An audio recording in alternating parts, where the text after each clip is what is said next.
Hi hello friends, எல்லாரும் subscribe பண்ணிடுங்க. கணவன் இல்லாத அந்த இரவில் வீட்டில் தனியாக இருந்த மருமகள் பிரியாவின் வாழ்க்கை தலைகீழாக மாறியது. மாமனார் ராஜேந்திரன் ஒரு தொடுதல். அது காதலா, ஆசையா அல்லது துரோகமா? இந்த கதை உங்கள் இதயத்தை தொடும், உணர்ச்சிகளை தூண்டும், தமிழ் சினிமா ஸ்டைலில் ட்விஸ்ட்டுகளும் நகரும். இந்த ரகசிய காதல் கதையை முழுமையாக பாருங்கள். தயவுசெய்து லைக் செய்யுங்கள், சப்ஸ்கிரைப் செய்யுங்கள், கமெண்டில் உங்கள் உணர்வுகளை தயவுசெய்து சொல்லுங்கள். சென்னையில் ஒரு பாரம்பரிய தமிழ் வீட்டில் காலை வெயில் மெதுவாக ஊடுருவி வருகிறது. பிரியா 25 வயது நிரம்பிய அழகான கிராமத்து பெண் சமையலறையில் வேலை பார்த்து கொண்டிருக்கிறாள்.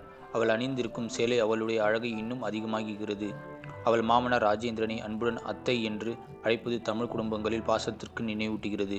ராஜேந்திரன் 55 வயதாகும் விதவை, ஓய்வு பெற்ற அரசு அதிகாரி. பால்கனியில் அமர்ந்து செய்தித்தாள் படித்து கொண்டிருக்கிறார். பிரியாவின் கணவர் அர்ஜுன் 30 வயது ஐடி ஊழியர். அலுவலகத்திற்கு போக தயாராகி வருகின்றான். பிரியா சமையலறையில் இருந்து சாப்பிடுகிறாள். அத்தை காப்பி ரெடி. ராஜேந்திரன் புன்னகையுடன் பதிலளிக்கிறார். வா மருமகளே, உன் கையால் செய்த காப்பி தான் என் காலை தொடங்கும். அர்ஜுன் எங்கடி? அர்ஜுன் விரைவாக செல்கிறான். அப்பா, நான் ஆஃபீஸுக்கு போகிறேன், இரவு லேட் ஆகும். பிரியா, நீ அப்பாவை நல்லா பார்த்துக்கோ. அர்ஜுன் வெளியே சென்றதும் வீடு அமைதியாகிவிட்டது. பிரியா தனியான வீடு வேலைகளை செய்ய தொடங்கினாள்.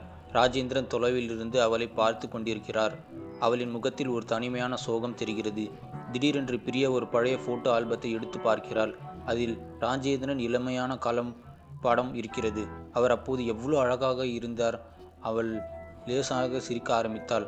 ஆனால் அந்த சிரிப்பு விரைவில் மாறத் தொடங்கிவிட்டது. அவளுக்கு ஒரு நினைவு வருகிறது. கிராமத்தில் இருந்த காலம், ஏழ்மை காரணமாக வீடுகளில் வேலை செய்த நாட்கள். ராஜேந்திரன் அவளை மருமலாக ஏற்றுக்கொண்டது ஒரு பெரிய விஷயம். ஆனால் உள்ளுக்குள் ஒரு ரகசியம் புதைந்து இருக்கின்றது. அர்ஜுனும் அவளுக்கு உண்மையான காதல் இல்லை. அது அவளை எப்போதும் துன்புறுத்தி கொண்டே இருக்கிறது. மாலை நேரம் வந்துவிட்டது.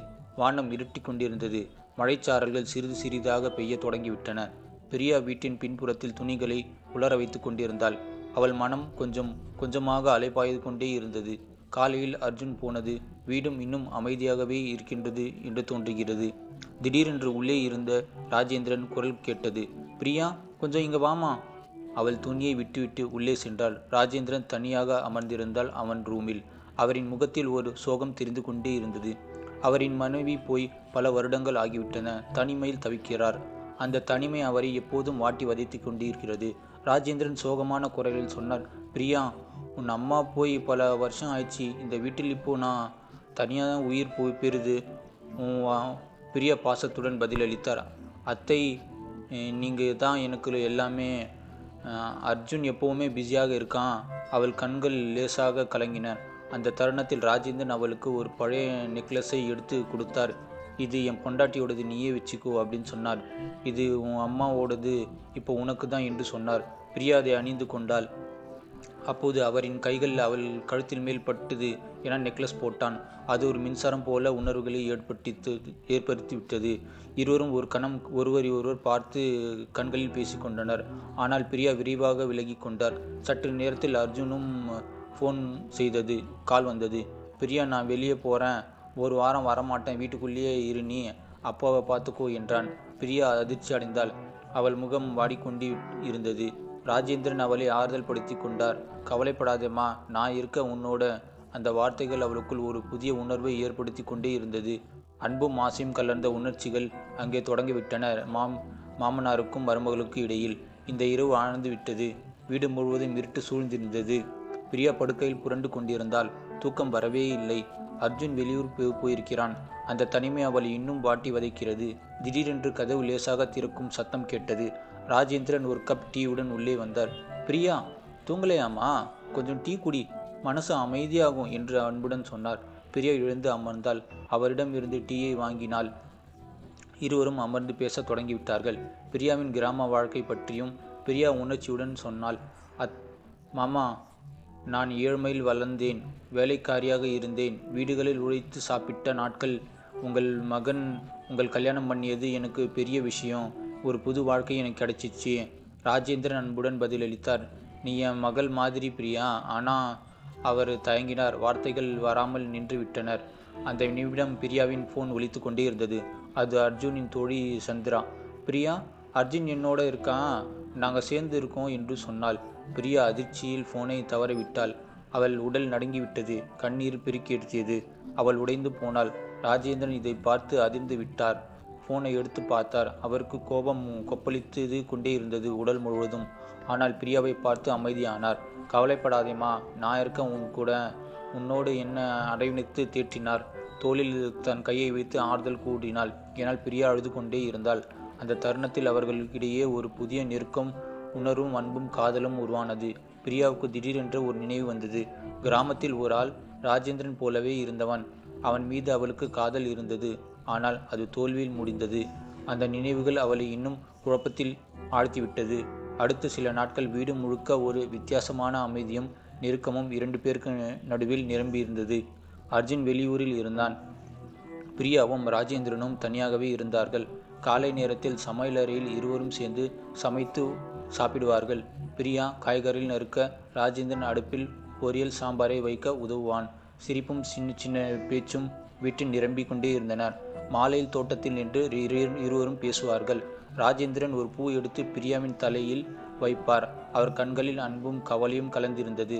ராஜேந்திரன் உணர்ச்சிகள் சொன்னார். பிரியா, உன் கண்ணில் இருக்கும் சோகம் என்னை கொல்லுது பிரியா என்றான் ராஜேந்திரன். நான் உன்னை சந்தோஷப்படுத்துவேன் எப்போதும் உன் வாழ்க்கையில். பிரியா கலங்கிய கண்களில் பதிலளித்தார். மாமா, நீங்கள் தான் என் உலகம், இப்போ வேற யாரும் இல்லை. அந்த வார்த்தைகள் இருவருக்கு இடையே ஒரு புதிய பிணைப்பை உருவாக்கினர். அப்போதுதான் வீடு கதவு தட்டும் சத்தம் கேட்டது. சந்திரா வந்திருந்தார், அர்ஜுனின் மேனேஜர் பெண். அவள் உள்ளே வந்து, அர்ஜுன் என்னோட இருக்கான், நான் அவனோட தான் வாழ போகிறேன் என்று சொன்னாள். ராஜேந்திரன் கோபம் தலைக்கேறியது. இங்கே இருந்து போ, இந்த வீட்டுக்கு உனக்கு இடமே இல்லை என்று கடுமையான குரல் கூறி அவளை வீட்டை விட்டு விரட்டி விட்டார். சந்திரா போன பிறகு பிரியா அழுது கொண்டே ரூமில் போய் ஒதுங்கினாள். ராஜேந்திரன் அவளை அருகில் அழைத்து ஆறுதல் சொன்னார். பிறகு பிரியா தன் கடந்த காலத்தில் திறந்து சொன்னாள். மாமா, கிராமத்தில் எனக்கு ஒரு காதல் இருந்தது. அவன் உங்களைப் போலவே இருந்தான். ஆனால் அது முடிஞ்சு போச்சு, நான் உடைஞ்சி போயிட்டேன் அப்படின்னு சொல்லி பிரியா அழுது கொண்டே இருந்தாள். ராஜேந்திரன் அமைதியாக கேட்டார். புரிந்து கொண்டார்.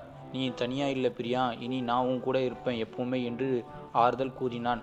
அவர்களுக்கிடையே நெருக்கம் இன்னும் ஆழமாகவும் ஆகிவிட்டது. ஆனால் இன்னும் எந்த தொடுதலும் ஆரம்பிக்கவே இல்லை. அது ஒரு புனிதமான உணர்வை, அன்பு காதல் என்று தெரிகிறது. உணர்வுகளை உச்சத்தை அடைந்து விட்டார்கள். புதிய காதல் பூக்க இருவருக்கும் தொடங்கிவிட்டது. இரவு முழுவதும் மழை பலமாக பெய்து கொண்டே இருந்தது. வீட்டில் ஜன்னல்கள் வழியே தண்ணீர் சாரல் விழ வீடு முழுக்க ஒரு ஆழமான அமைதி நிலவிக் கொண்டே இருந்தது. பிரியா தனியாக படுக்கையில் அமர்ந்து அழுது கொண்டே இருந்தாள். அவள் கண்ணீர் நிற்கவே இல்லை. அர்ஜுனின் துரோகம், தனிமை எல்லாம் அவளை உடைத்து கொண்டே இருந்தது. மனம் உடைந்து விட்டது. ராஜேந்திரன் அவள் அழுகை கேட்டு அறைக்கு ஓடி வந்தார். அவர் அருகில் அமர்ந்து மெதுவாக அவள் தோள்களில் டச் பண்ணி செய்தார். பிரியா, ஏன் அழுகிறமா? நான் இருக்கல, உனக்கு என்ன சந்தோஷம் வேணாலும் சொல்லு, நான் தரேன் என்று அன்புடன் கூறினான். அவர் குரல் நடுங்கியது. பிரியா, நான் உன்னை காதலிக்கிறேன். இது தவறாக இருந்தாலும் என் இதயம் வேற ஒன்றும் சொல்லலை அப்படின்னு சொல்லி ராஜேந்திரன் கூறினார். அந்த சிரிப்பு, உன் கண்ணீரில் எல்லாமே என்னை பாதிக்குது. பிரியா கண்ணீருடன் அவரை பார்த்தார். மாமா, எனக்கு அதே உணர்வு தான். ஆனால் இது சரியானே எனக்கு தெரியலை மாமா. நான் என்ன செய்ய போகிறேன் என்று கேட்டாள். அந்த நிமிடத்தில் திடீரென்று வெளியே ஒரு சத்தம் கேட்டது. அர்ஜுன் திரும்பி வந்தது போல இருந்தது. இருவரும் பயந்து எழுந்தார்கள். ஆனால் அது வெறும் காற்றில் அடித்த கதவு சத்தம் மட்டும்தான். போய் அலாரம். அந்த பயம் அவர்கள் இன்னும் நெருக்கமாக தோன்றியது. பிரியா முடிவெடுத்து விட்டாள்.